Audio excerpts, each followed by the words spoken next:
La France salue l'accord russo-turc sur Idlib. Dossier d'accord russo-turc sur une zone démilitarisée à Idlib. 17. La France salue l'accord russo-turc sur Idlib intervenu lors d'une rencontre entre les présidents Poutine et Erdogan, d'après le chef de la diplomatie française Jean-Yves Le Drian.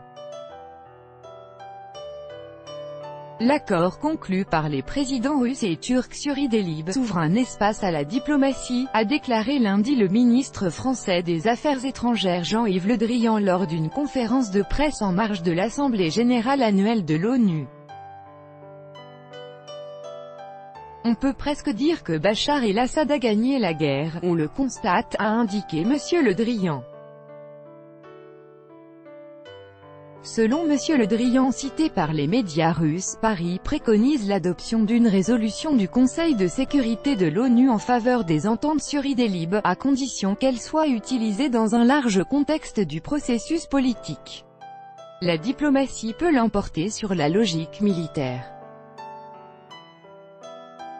Une réunion ministérielle du Small Group aura lieu cette semaine à mon initiative. La Syrie sera au centre des échanges, a estimé M. Le Drian. Il a toutefois estimé que la paix n'était pas encore gagnée malgré les avancées sur le terrain. Il y a aujourd'hui 5 armées qui se font face en Syrie et les récents incidents montrent que le risque de guerre régionale est bien réel. C'est de la responsabilité de Bachar el-Assad, mais aussi de ceux qui le soutiennent, d'engager une solution politique, sinon on risque d'aller vers une forme de guerre perpétuelle dans la zone, a-t-il ajouté.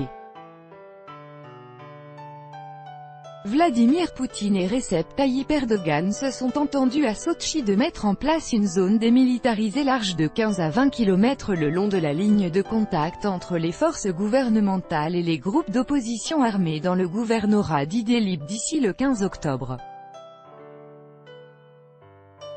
Les ministres de la Défense russes et turcs ont signé de leur côté un mémorandum sur la stabilisation de la situation dans la zone de désescalade d'Idlib. L'un des points de ce mémorandum prévoit la réouverture des routes Alep-Latakia et Alep-Idlib avant la fin de l'année en cours. Le gouvernorat d'Idlib se trouve entre les mains des terroristes du Front al-Nosra * depuis 2015.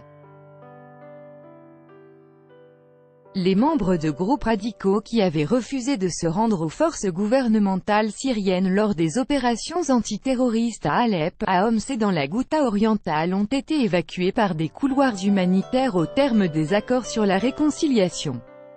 Des terroristes du Front al-Nosra * et de Daesh * qui avaient également été transférés depuis le sud et le sud-ouest de la Syrie dont le territoire a été complètement libéré des terroristes le long de la frontière israélienne et jordanienne. * Organisation terroriste interdite en Russie.